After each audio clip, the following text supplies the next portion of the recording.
Hello everyone, it's Jotto and welcome back to the second half of the neutral section of this 11-part set review.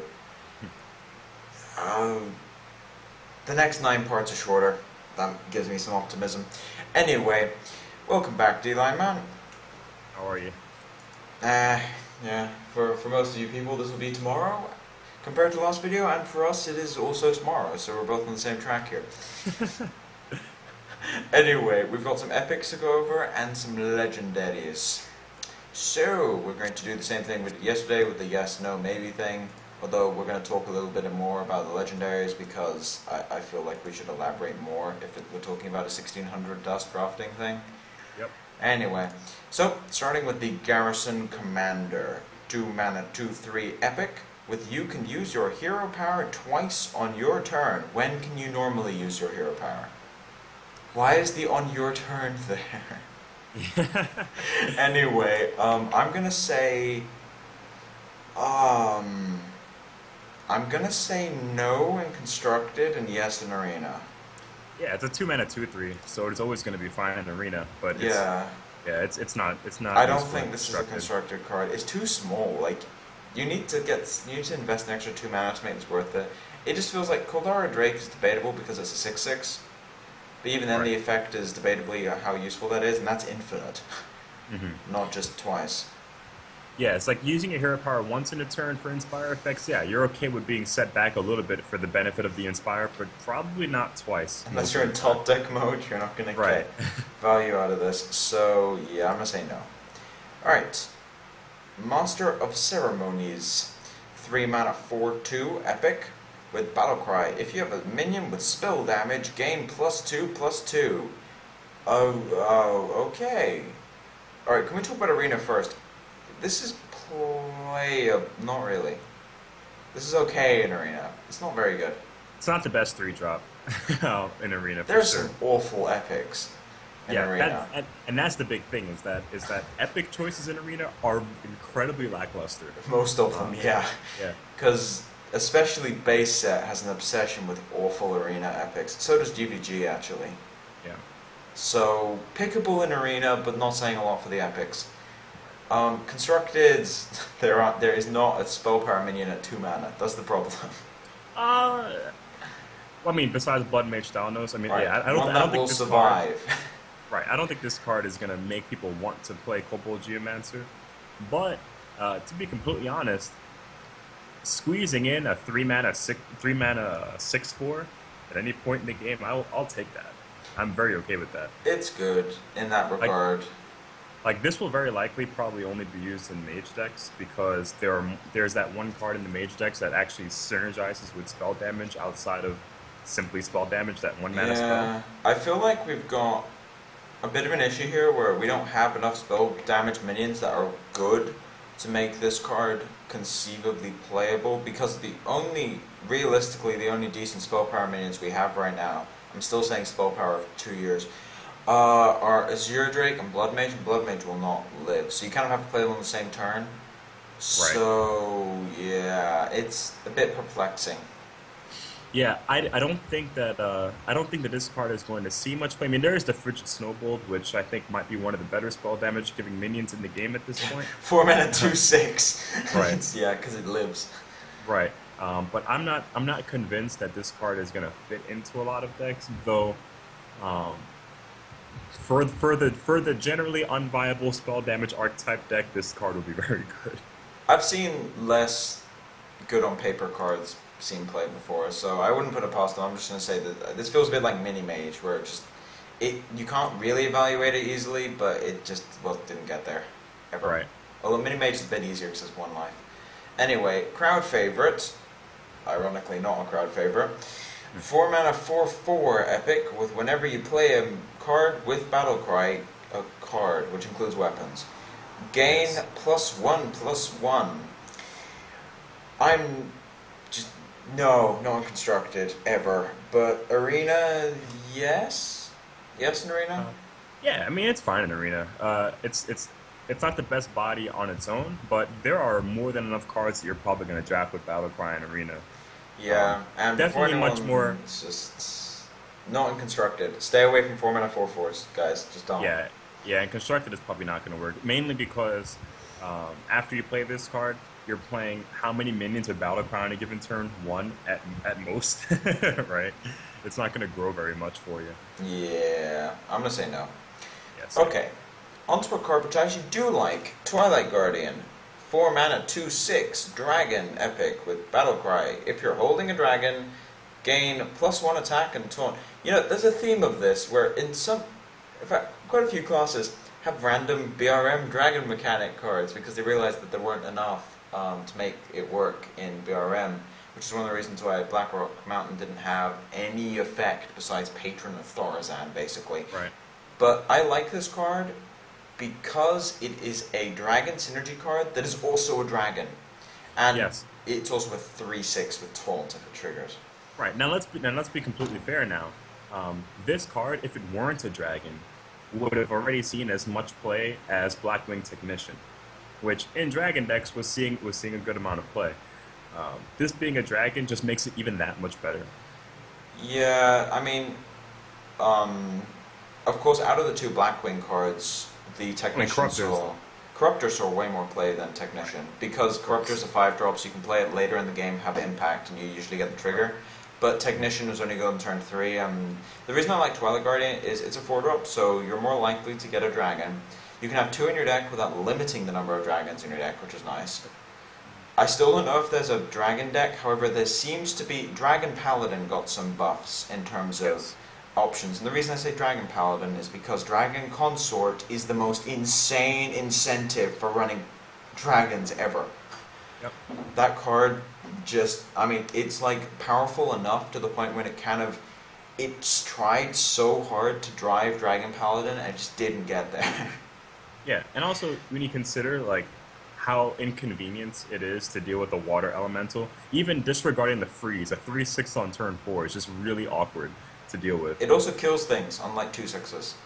Right, exactly. Well, yeah, but now assuming that this is going to hit more often than not because you're going to make your deck as such that by the time turn 4 comes you'll have a larger dragon in your hand, then this card is going to be even more inconvenient to deal with because now you have to deal with this one first, right? Because it will have taunt. Yeah, I mean, we talked about 2/6s being not massively relevant, but they're hard to kill, at least. Yeah. And a 3/6 is relevant. We've seen this in Water Elemental, it's really annoying. It's a taunt, it's a power creep Senjin if you're playing a dragon deck, that's fine. Mm-hmm. I like the whole sort of, not necessarily drawback, but you get the more powerful one if it's in a certain type of deck. Right.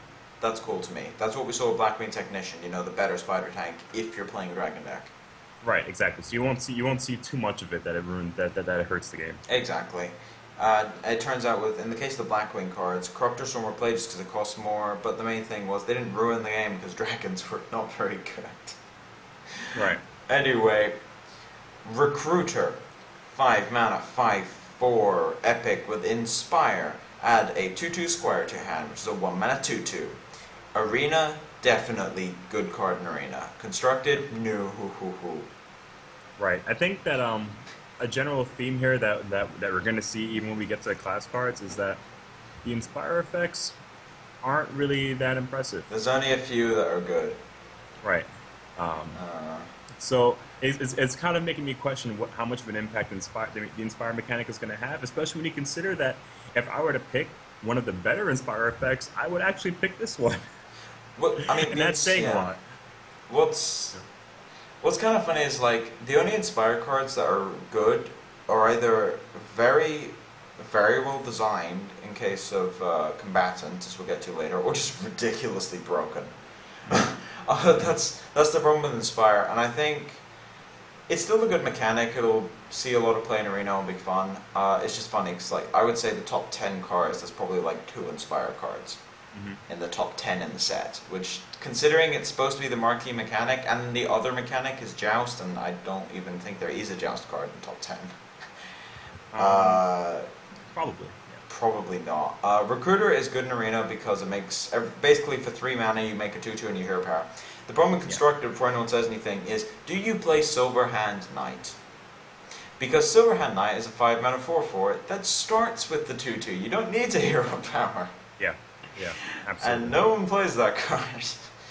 Right, yeah. In order for this to be better, you'd have to hit it twice, at least. And even more because you're also playing the Squire from your hand. And have so much mana. Right. Yeah, it's just not good. Alright. Sideshow, that's a weird word. Sideshow Spell Eater. What's with the name on that one? 6 mana, 6/5. Epic. Battlecry. Copy your opponent's hero power. Yeah.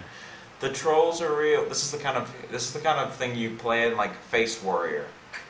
Because any hero power is better than yours. Yeah, basically. And that's like it. That's the only one. Oh, so it's a funny card, but it's bad. Fun cards are usually bad. At least this one has decent stats, kind of. No, not in Arena either. Unless the other two are awful. Right. Yeah, because even in Arena, like the one of the biggest reasons why you pick the class that you pick is because of the hero power. Yeah, Lord of the Arena is not that good in Arena. It's okay, and that thing has Taunt. Right. Yeah.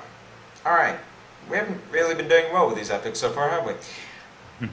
Grand Crusader, 6 mana 5/5. Epic with Battlecry. Add a random Paladin card to your... What's with the random Paladin thing in the set? Anyway, I'm going to say yes in Arena. No in Constructed because it's not reliable. I'm gonna say no in Constructed, but for a different reason. 6 drops. Well, there's that, but mainly because what does this synergize with?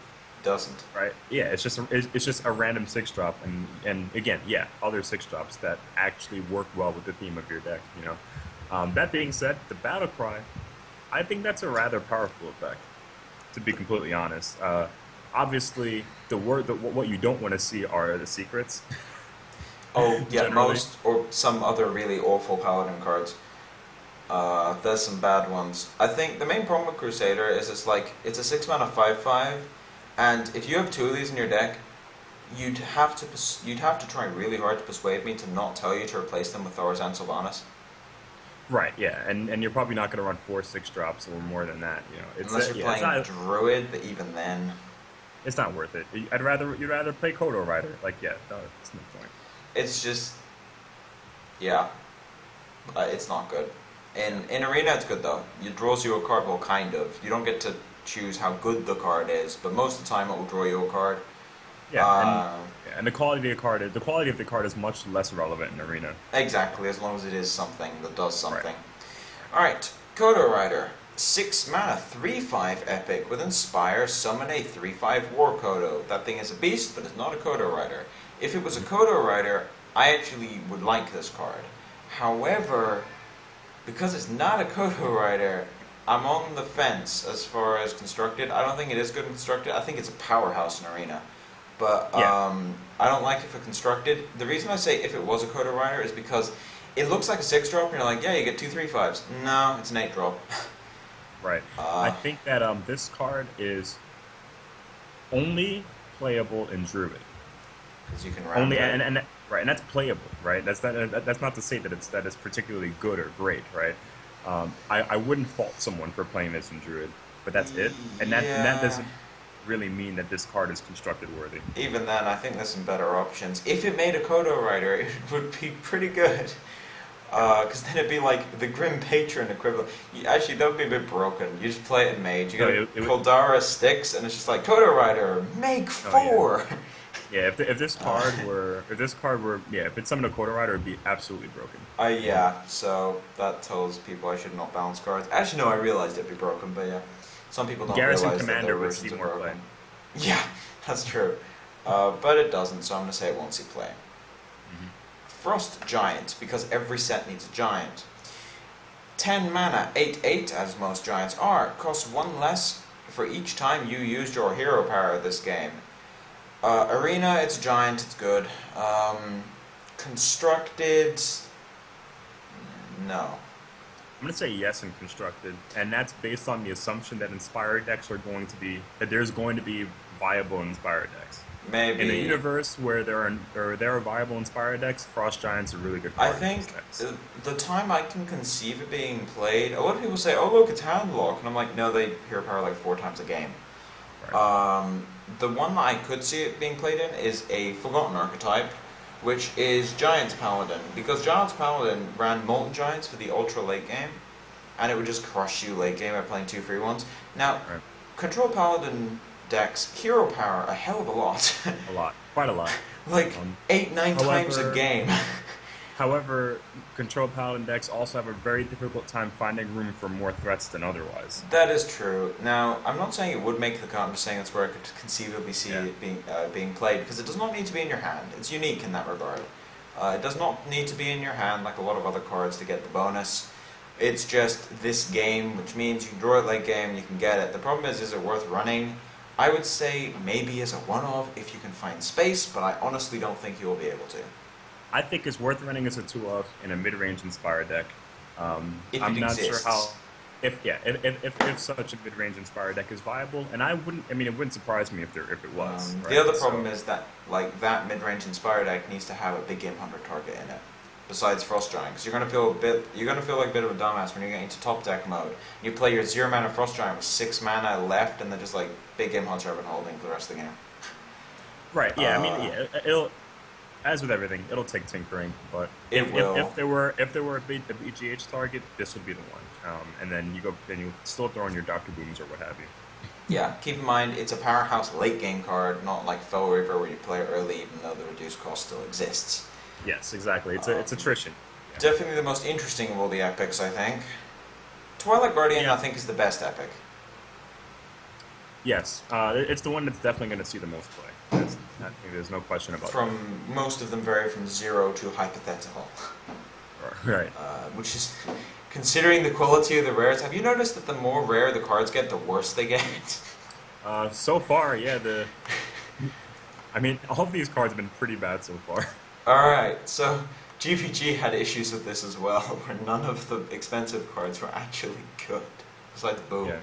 Anyway, onto the legendaries. There are 8 neutral legendaries, and there are some actual powerhouses in here.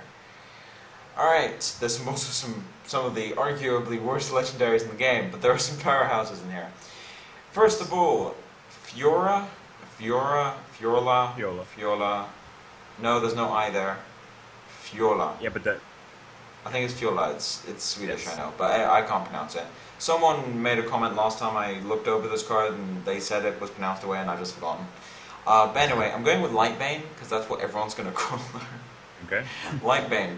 3 mana, 3/4 legendary, with whenever you target this minion with a shield, gain Divine Shield.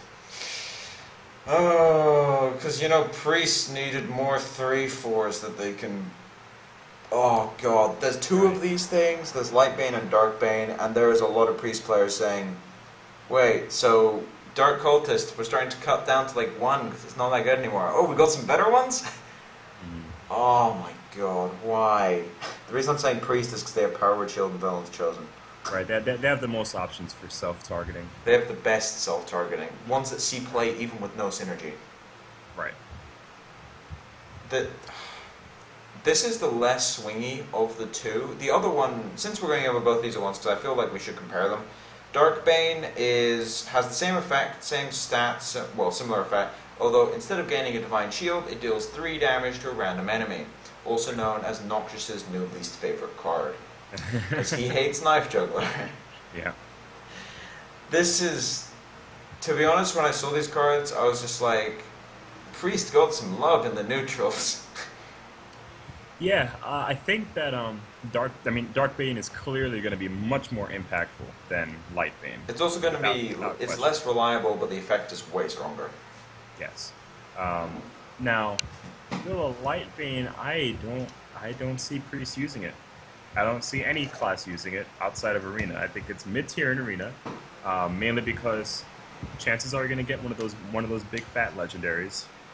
But you won't be upset about picking Lightbane, obviously. It's a mid-tier legendary, which is still good. Right. Yeah. Because it's not bad. 3 mana 3/4 is good, and also it has a random upside, so I'll take it. But Dark Bane is the more powerful of the two.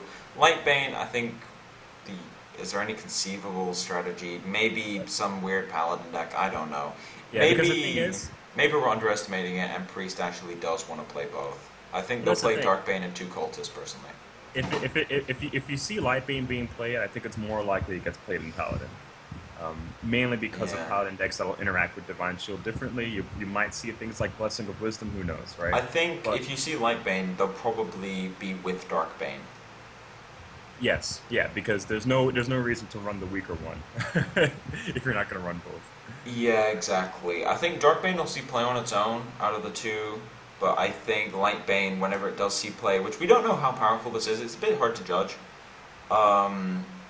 Whenever it's in a deck, I think it'll be with Darkbane, and it'll probably be a Priest or Paladin deck.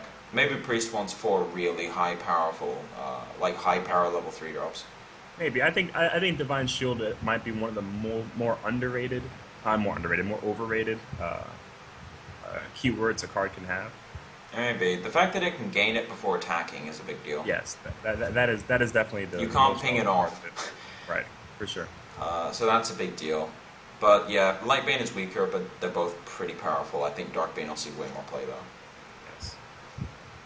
Alright, onto a legendary that will see 0 play. Gormog the Impaler. 4 mana, 4/4 legendary with battle cry. If you have at least 4 other minions, deal 4 damage. That is the most unnecessary amount of board position you need in the entire game to get a trigger. Yeah, and it's so weird because I'm not exactly sure how you... Yeah, I'm not even sure how you make it playable, right? Like, I don't know what you do to its stats. I don't know what you do to its mana. It just feels like it just doesn't work. Right? I feel like getting the effect off needs to be an achievement. Yeah, you know? Like, it's maybe, hard. Yeah, maybe it needs to deal more damage from its battle cry. I don't know, but it's... No, because it will never trigger. It's so tough. The problem I have with this is, like, if you have a board position with 5 minions on it, why do you need the 4 damage? Like, it's going to be played in Zoo, right? If it were to see play, that's the deck, right? It just feels like overkill. Yeah. It's just like, I implosioned him for 4. Now I need to play Gormog the Impaler. Yeah, now I need to find a way to do... now I need to find 4 more mana. And it's turn 5, why do you play Doomguard?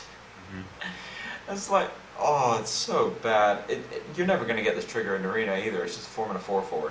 I mean, I'll pick it over a lower Cho, but... Yeah, it's not good. It's not saying a lot. Alright, next is Champion Sarad, unless you have anything else to say about the Impaler. Absolutely not. Okay. 5 mana 4/5 legendary with Inspire. Add a random spell to your hand. Go back to GVG. Seriously, why? This is... We've been through almost all the neutrals, and they're pretty much just not random. Most of them, Darkbane is pretty heinous in its ability and when it comes to randomness, but most of them are not that random, and if they are random, they're not high powered, like the add a random paladin card thing. But this one is like, I don't think the card is good at all, but the effect is so obnoxious. I think that you're probably not going to see this card played over other 5-drops, but I think that its effect is powerful. It is. It draws a card, basically. It draws a card, and a random spell is really not bad. Like, it's fine. But however, I will make this point now, before we get into more cards that are like this. Cards like this should not exist in competitive play. Yeah, I think having overly random cards being fun is fine. Like, look at Bane of Doom, although Bane of Doom got a bit too close in my opinion. But Bane of Doom is a hilarious card. But when it comes to things like even Implosion is a small number of things, but it's still annoying. But when it comes to things like Unstable Portal... Right, like the issue isn't so much the amount of outcomes. The issue is what those set of outcomes are, right? And what they can decide. Right, and it's like this adds a card to your hand that impacts the game, but it's a card that is impossible to strategize around. It could literally be anything, and that's problematic, right? Like you could position your board in such a way to make implosions hurt you less, or make the boom bots hurt you less, but you can't plan anything at all for what comes out of Unstable Portal, It's and just that's like dangerous. it's just like why aren't you playing any dudes? It's like because he could have any spell. Yeah, Okay, this is good. And then you're actually playing into him. The other thing, you're also gonna. How many people are gonna die to random pyroblasts? yeah, and it's just any card that removes the validity of strategy from the game is dangerous, and this card does that. It's bothersome. Yeah, this set in general. Also, if anyone's wondering why I'm yawning, it's because he's in the US, which means we have to record this late for me.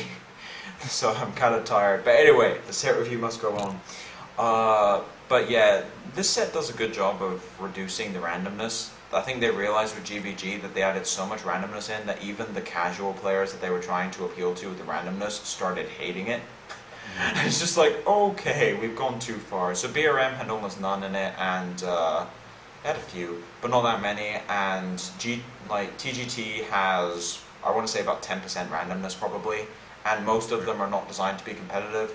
So they've done a good job with the randomness, but every so often it's just like, why does this exist? And there's a worse one that we're coming up with in Priest, though. Yeah, and to be fair, it's not Blizzard's. It's not really Blizzard's fault. This is the fault of people who organize tournaments. Because if it's a problem, then what you do is you create a ban list. Yeah, the problem is That's that the Blizzard solution. doesn't support the ban list and BlizzCon points and things like that. Right? Yeah, that That's is the yeah, that's true. issue. So, yeah, that's why everyone went to Conquest and things like that. Is not necessarily because it was a better format, but because like we couldn't decide whether it was better than deck elimination. But the point is Blizzard supporting it, so we have to go with it. So Right. no one discussed it because Blizzard's going with it, so you have to go with it, right? Right. So Yeah. it's something similar when it comes to RNG. It's just decisions made by the developers if they're taking an active role in the competitive scene, pretty much have to be followed. Anyway, on to Bolf Ramshield. That is a hilarious name. 6 mana, 3/9. That HP. Legendary. Whenever your hero takes damage, this minion takes damage instead. This is the most hilarious trap I have ever seen. It looks so good and it is so bad. Here's the way that it's useful. It's only useful when it has taunt and you're worried about being burned by spells. That is it. That is actually it. That's kind of funny. So it was like when this card was spoiled, I think we were actually going over this. We were watching the stream together, like the release stream that they did, and we were going over. It's like, oh look, it redirects burn, and I'm like, hang on a sec. Why would you ever play this over anti-Killbot to block that 9th point of burn Yeah. for more mana? But what's really bad about this card is that you play it and you're like 3/9, it trades, and then your opponent's just like, 3 minions attack face, kill the ball. Yeah, it's not going to work as well as people would like it to, because it's going to see play for like a week, and when people are still not sure how good It's it gonna is. be like Trogzor. Right. The funny thing is, it is like Trogzor, although instead of Dr. Boom being in the same set, pushing it out the way, it's going to be Anti-Killbot. From a different set. But Anti-Killbot really is the king of healing, and it does have a habit of, like... The thing is, healing on a creature that has a decent body, like 3/3 is not a good body for 5 mana, but it's still relevant. That's what makes Anti-Killbot so good. That's why healing is traditionally horrible, which is why when Anti-Killbot was spoiled, no one predicted it as being good, because it's like, oh look, it's a healing touch for more mana. But what we didn't think of was that the 3/3 was actually relevant. And in the case of Bolf, he's a 3/1 Anti-Killbot for 6. Yeah, ultimately. Depending on the type of damage that you're taking, but yeah. In fact, it's worse in a lot of situations than that. Although, I guess if you're being Pyroblasted, it blocks an extra damage. But yeah, if it has Taunt, I guess that's nice. Then the body's relevant. But it has, yeah, not good. Skeleton Knight. 6 mana, 7/4. With Death Rattle, Joust. If yours costs more, return this to your hand. This is another trap. When I looked at this card at first, I'm like, this is interesting. So like, you get it back, and you might get it back a couple times, and it's like a grindy card in a control deck. The problem is tempo, maybe. But then I realized, so you play it for 6 mana. Your opponent plays Big Game Hunter, kills it. You have 2 options. If it doesn't trigger, sure, Big Game Hunter gets big value. If it does trigger, though, you get it back. You have 2 options. You can replay it and trade with the 3-drop. Yeah. Or you could just not play it again, and then you basically just lost a turn. Yeah, the thing is, the problem with this is that there aren't enough games that go to fatigue, To make this right? relevant. To make it relevant, right? So it's uh, there's not much incentive for you to play a card that gets bounced back to your hand, even if it weren't a 7/4. There's not much incentive there. The other problem is that fatigue games usually control mirrors, which means that this Right. probably will never. You won't be winning jousts against some of the fatigue-centric decks all of the times. Right. Yeah. In Uh, arena, I don't think that it's that bad, but you are comparing this to other legendaries, which is a bit problematic. it's It's a not the mid. worst. I think it's a mid-tier legendary. Yeah. It's not a bomb. It's decent though because it will trade a bunch of stuff, and those games do get kind of grindy sometimes. Right. So yeah, that is a thing. Now, some of you will know this guy is Toast, who does infographics and things like that. He's been fairly popular recently. But he has a habit of putting, like, whenever he has a card infographic on, he has little, like, big game hunters behind his targets, and he has just, like, random things, like a Brave reference on the hunter card coming up, and things like that. For Skeleton Knight, there was 4. Because it's just, like, it even trades with it. Yep. Oh god, it's Big Game Hunter is just insane. I think someone asked me recently, like, how would the game look without BGH, and I'm just like, it would be completely different. I think some classes would be close to unplayable because the game is actually kind of balanced around, at least base set is balanced around Big Game Hunter. Yeah. No. Without Big Game Hunter, this game is almost ruined. It's not ruined, it's just completely different. It makes big drops much more powerful, which some of them are completely useless now, so that's good. But like, ruining a game and changing it are not the same thing. But the thing is, they would never remove Big Game Hunter. It's more about, I think they should change him, like make him just cost a bit more because it's a bit insane. Where it's just like trade a 3-drop for 12 mana. Yeah. Also, if Big Game Hunter didn't exist, then these cards would need to have very different effects. Also. Yeah, they could not Because be as you would need pushed as to- they are. Yeah, you would need to incentivize having these big guys trade with each other. Exactly. I mean, at the moment, all the playable 7 attack or more creatures have ridiculous effects because they have to. Anyway, onto a 6 attack creature. Justicar True Heart, 6 mana, 6/3 Battlecry. Replace your starting hero power with a better one. That Lance. Just saying, that Lance is crazy. Now, I don't have these up in front of me, but the upgraded hero powers are for Druid. It's basically, for most, it's doubled. So Druid is +2/+2, Paladin is 2 tokens, Priest is heal 4, Warrior 4, you get the idea. Now the couple exceptions are Shaman gets to choose their hero power totem, and they can get multiple of the same totem. Warlock doesn't lose life? Right. Yeah, what? That's not even, whatever. Anyway. And Hunter only does 1 more damage. Hunter does 1 more damage, yes. Now, the rest of them are doubled. So, True Heart, first of all, in Arena, he's an insane bomb. Yes. Ridiculous. Even if he trades inefficiently, the hero power will make up the difference. Now, in Constructed, we saw this on the release stream, and yes, it was a tempo loss when we played him, but that was in Priest, and we kind of theorized that the 4 health healing per turn would not be as good as some of the other upgrades, and it was still good enough to like keep him in the game for a very long time. Yep. He didn't win that game, if I recall, but he did keep alive like 2 extra turns as a result. Yes, and he was also playing Priest. Yeah, and it did some seriously good things. Now, that is one of the lower powered increases. The lowest powered ones are probably Warlock. Shaman isn't fantastic, but I could conceivably see it. Warlock is hilarious. Warrior isn't too good because you already have shield block and things like that.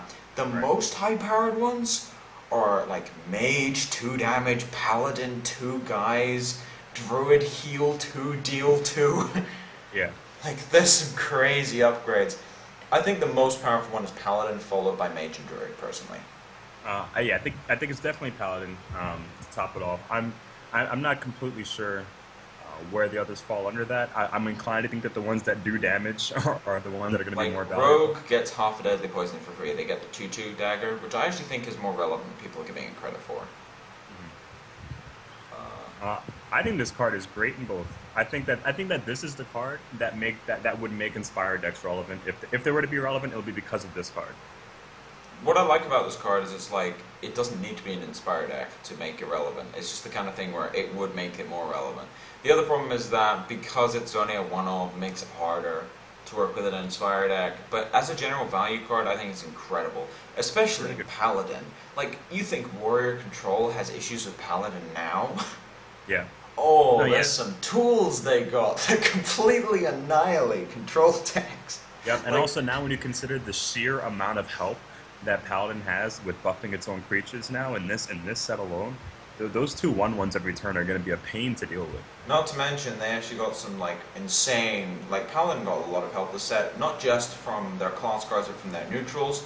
We talked a bit about like with the 3/3 earlier, like in the last video, we talked about the Silverhand Regent, which in Paladin is actually a late game 3-drop that works. So they now have Aldor and that, which are both late game relevant 3-drops. Yep. And I said Paladin because the 2/1/1s is the most effective thing, and they spam the hero power probably the most out of any class. And with True Heart, like, you think Quartermaster turns are ridiculous now. Wait until you have to brawl a board where someone has a random Silverhand recruit on the board and they're just like, make 2 more Quartermaster. Don't even need the muster. Yep. Like, it's pretty insane, some of the help Paladin got. And I think True Heart, he's not a Paladin card, but he's closer to a Paladin card than anything else. This is probably the most universe. This is the universal legendary of this set that'll see play. Because universal legendaries have to any be class. neutral. Right. Oh well, yeah, but this is the one out of all the exactly. other legendaries in this neutral set. It's not. It's just gonna be True Heart. That'll be Because, seen more classes. like, Darkbane is basically a priest card with a couple exceptions. A couple of the other... There's one more powerhouse one we're coming up to, which is very specific. True Heart can see play in, I would say, anywhere between 3 to 4 classes, honestly. I think At least. at least. I think the boost is quite powerful. Although, if it turns out to be way weaker than we think it is, and that, then it'll still see play in Paladin, I think, without a shadow of a doubt. Absolutely. They need a 6-drop as well. Yeah. It fits right in there. So yeah, definitely a very, very good card. And, as I said, Arena, absolute bomb. Since most of the time you pick for your hero power. Yep. Try beating a mage when their hero power deals 2. Good luck with that one. Anyway, on to the 7-drops. We got Chill Maw. 7 mana, 6/6 dragon legendary with Taunt and Death Rattle. If you're holding a dragon, deal 3 damage to all minions. This is also known as the Dragon Paladin's way of politely showing the patron deck the door. Yeah. They need to start running Owl. Because they can't use Commanding Shout, because if they use Commanding Shout, first of all, like, they use Commanding Shout, they probably run out of space on their board, and then it dies to Consecrate. Right. Like, Now, going on with that, though, I don't think that patrons are going to have an issue putting Owl in their deck. yeah, they should, but the main thing is, we don't know if Patron's getting changed, because they hinted that it might be, but we don't know. But it won't happen will at the be. same time. Yeah, it won't happen when the set drops. They'll still let some Actually, tinkering happen. nah, you say that, but the last set of balance changes happened when GBG dropped, like when the set actually came out. They seem to like changing things when new sets come out. Yeah, then that would be interesting. We'll see, but keep in mind they've tested with the set. At least, I think they have. I doubt some of their testing in the past sometimes with Imp Gang boss bugs. Undertaker. Okay. Existing. Imp Gang boss bugs come to mind. Yes. But we found those bugs on day 1. Like, multiple people that I know found them, not just people on the internet. Right. But yeah, I think Chilmo's effect is astonishingly powerful. It also, in Paladin, Dragons works in particular because they also play Tyrion, which means you silence the Chilmo, and then they play Tyrion. Right. Also, to go further, in a Dragon Paladin deck specifically, the 3 damage to all minions isn't going to hurt you as much as it would if you were running a regular mid-range Paladin. It probably won't kill... It'll probably kill, like, maybe 1 creature on your side if you have a board at all, because Dragon Paladin usually has 1, maybe 2 creatures on the board at once. Right. And all of their creatures have 4 more HP. Yeah, that being said, to be completely honest, I don't believe that this card is going to be impactful enough in Dragon Paladin. Because mainly it's going to be Maybe. used for patrons, and as soon as Dragon Paladin becomes relevant, that's when owls start going in Grim Patron Warriors, and that deck is not going to be made any worse for having an owl in it. And I understand Yeah. that they won't be able to use that owl on the Tyrion, but I've been playing a lot of Um, Grim Patron Warrior, and I haven't had an issue with dealing with Tyrion as it stands. You've got to keep in mind, Patron is way worse against Dragon Paladin than normal Paladin because it doesn't have any easy attack targets. It actually has zero. You just don't hero power, and then it has zero ways of triggering. Yeah, Because I mean, you say that. they have no 2 attack creatures, and they can't use Commanding Shout because of Consecrate. Right. Yeah, I mean, you say that, but Patron doesn't have an issue dealing with Priest, and Priest doesn't give you easy targets either. That's because Priest doesn't put any pressure on you. Dragon Paladin actually does because they play 5/5s and things like that. So Right, you do have to remove them. But I think the thing about Dragon Paladin is a lot of people don't know this because no one plays Dragon Paladin apart from me every so often because I have an attachment to Dragon Consort. I remember being on a podcast and people were like, "What's your favorite card in BRM?" And I'm like, "Dragon Consort." I don't know. I just like that. I like that card. But against Patron, I have played it a couple times. It's about 40%, but part of the reason for that is just because Paladin Dragon is very good. Right. But it's better now- than normal Paladin. I do think now. Okay, so but to be fair, it's not that Choma doesn't hurt the Grim Patron matchup. Now, No, does it it help doesn't. any other matchups? And Yes, I and do think we so. anticipate that Grim Patron is going to be popular enough to warrant this being in the deck, even if Grim It's- Patron's the only one? It helps That- against Hunter because Paladin usually survives till like turn 9 or 10 and they get burnt out. So it's an extra taunt that's big that you can't really burst through if you have a board. They have to owl it and then Tyrion as well, which usually gets owled and that's how you die. Right. So if you play those in curve, it works. You can bluff with it. It's an extra dragon that's playable for consort. You can play this on turn 6 as a result, or turn 5. And it's not a BGH target, which is really good. Which means Paladin still has 0. Right. Well, I've seen Dragon Paladins running BGA, running Doctor Boom anyway. Some of them run Dr. Boom, some of them don't. Depends whether or not they're running the 8/8 dragons, because then you kind of need Boom to kind of just have some sort of incentive to BGH, and so you keep your dragon. Right. With this, they definitely wouldn't. Right. With this, they definitely wouldn't run Doctor Boom because there would be no need to. I could conceivably see you running Shilmo and Chromagus as your 2 big dudes, because Chromagus was never spectacular, but the fact that it didn't die to Big Game Hunter meant that it would still sort of play in dragon builds, because of just how obnoxious that thing is to get rid of sometimes. Yeah. Yeah, I can see Chilmaw, Chromagus, Ysera. I've seen some Dragon Paladins running Malagos. Not completely sure if I can get behind that. But Just for Consecrate, I'm guessing. yeah, yeah, but it's happened, and if you can fit in Malagos, you can put in Chilmaw. So Although, if you're running Malagos, run Hammers. Hammer's not that bad. People think Hammer is bad. It's actually a pretty decent card. If you're running Malagos, it's decent. It's not spectacular. It's decent. But the point is that if you're running Malagos, you might as well have the extra spell damage. But anyway, I think Chomo will see some play in probably Paladin, although there was a new 2-drop for Warrior Dragons, and Warrior Dragons traditionally just ran a whole bunch of big ones.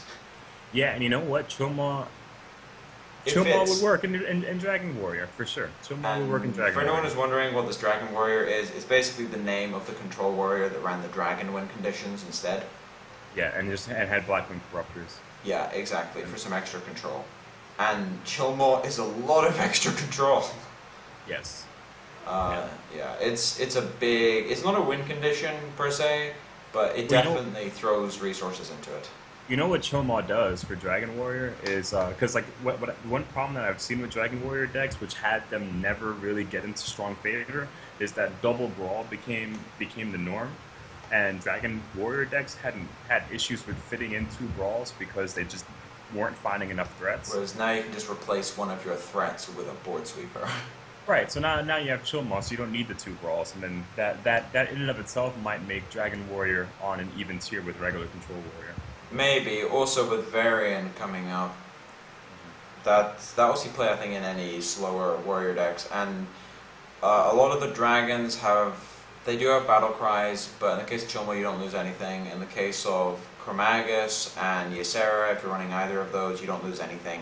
A lot of the dragons have more persistent effects as opposed to battle cries. The only ones that really have battle cries are Alexstrasza, Nefarian, and Onyxia. Basically just, and arguably Deathwing, but no one plays Deathwing. So basically just Nefarian and Alexstrasza, because yeah, those are the two, but there's some other threats.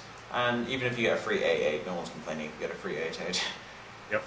Alright, the reason we talked about Chillmore so much is because the other two coming up, one of them is hilarious and the other one's really bad. Yes. So, the hilarious one, which is still bad, but it's funny, is Sky Cap'n Krog. I think you can tell where this is going. 7 mana, 4/6 pirate with charge. Nice touch. Costs 1 less for each friendly pirate. He is a pirate riding a parrot. This is the most hilarious card in the set. No, it's not. It's close. But it's not the most hilarious card because we haven't gotten to Polymorphor yet. Okay, alright. Yeah, alright, the most hilarious minion. Yeah. It's up there with the hippo. Yes. And some of the walruses coming up. But yeah, Sky Cap'n Krog, that's actually hard to say, he's never going to see any play apart from some crazy pirate decks that won't be good, but the point is they're funny. But yeah, it's not supposed to see play. It's supposed to be like that thing that just kind of hangs around and is just funny, and it gives the game some life. Right. I'll tell you what, when I first saw the card, because this was one of the first cards that they showed when they were introducing TGT, and when I first saw it, I thought, okay, maybe this means that they're going to release some more pirates that make pirate decks exciting to play. They didn't. They just did not do that. 2 in Rogue. Right. We seem to be on a roll with these pirates in Rogue. Yeah. So now, I will say this, is that the only chance this card has of seeing play is if someone comes up with a Miracle Pirate Rogue deck. That's not going to happen. But if it were, that's when you'd see this card. Just go pirate, Skycap. Like, you have this, you Shadow Step it, hit some Cold Bloods on it, it's the new Leroy, you have fun with it, sure. Congrats. But, you spent way too much time setting that up. Exactly, yeah, it's not going to work. In Arena, probably not going to pick this either, over most other Legendary. It's still better than the terrible ones, but yeah. Anyway, Ice Howl, the last neutral card in the set, 9 mana, 10/10 with charge, can't attack heroes. Now, before I forget, the first comment I saw on this, on Hearthbone, when in the Discuss This Card thread, was, Chillwind Yeti really let himself go. Now, this card is awful. In Arena, it's good, because it trades with things and it does things immediately. But in Constructed, just no. It's awful. It can't go face. It's a worse King Crush. Think about that. Yeah, this card is definitely not a win condition. It's not. You need to silence it. Yeah, you need to attack with it, then silence it, and then attack with it the following turn. It's like the slowest Gromhell script ever. Yeah. It's a worse King Crush, and that means it will never see play. Right. Yeah. Alright. And that concludes all of the neutrals. What? Is there like 5 cards that will see play in neutrals? Let's go over this. So we've got Chillmore, Trueheart, Darkbane. Yes. 3 legendaries. Maybe Lightbane, but I'm talking about the ones that will most likely see some play. Right. Chillmore, Trueheart, Darkbane will most likely see some play. Twilight Guardian. Again, most likely see some play. Yeah. After that, we're going down a bit, actually. Silverhand Region is good. Not sure how good it is, but it's good. That's stretching a bit. Then we, and then you've got like the arguable ones, like Frost Giant, arguably, maybe. Lightbane, maybe Maiden. Clockwork Knight, maybe. Maybe Maiden of the Lake. Right. Maybe Snowbold. We're digging deep here. I mean, budget decks have gotten a lot of help, except that you have to buy packs for this, but... Yeah, but the point is you can craft them. Right. That's... Yeah, but it turns out we got a lot of the class cards towards the end of the spoiler season, so a lot of people were saying, this set has no good cards in it. It just turns out most of the neutrals suck. In fact, we got Darkbane in the last 2 weeks. We got Chillmore like 3 days ago. A lot of the pseudo-playable ones got shown later, like Twilight Guardian, and that's like, if you think about it, it's half the cards we're even excited about for neutrals. Most of the good ones are in-class cards. And I think that's a good thing. I think it's a good thing, yeah. Yeah, it means that it gives each class a bit more identity. Yeah, it's important to create a dichotomy, like between the class cards and the neutral cards, a significant one, so that so that the decks look largely different. It's as opposed to Handlock, which was it Handlock that had like 6 Warlock cards in it? Yeah, Handlock only uses a handful of Warlock cards. Zoo for the longest time had 4, which was just Flame Imp Doomguard. Right, exactly. And Voidwalkers, I guess. So yeah, 6. And now there's more because there's better Warlock cards. But yeah, for a long time we had neutrals being predominant, whereas now they're focusing more on class cards. In fact, there were 8 class cards per class in GVG. There are 9 in this one. There was 1 for Naxxramas, 2 in BRM. They're focusing more on classes. That's just a thing, which I think is good. Anyway, thank you for joining both of us for the second part of this particular set review. We will be moving on to the classes next, starting with Druid and finishing with Warrior, so stay tuned for those. Thank you for joining me, Lineman. Peace out. And as for now, we will see you guys in the next episode of this, which will be Druid.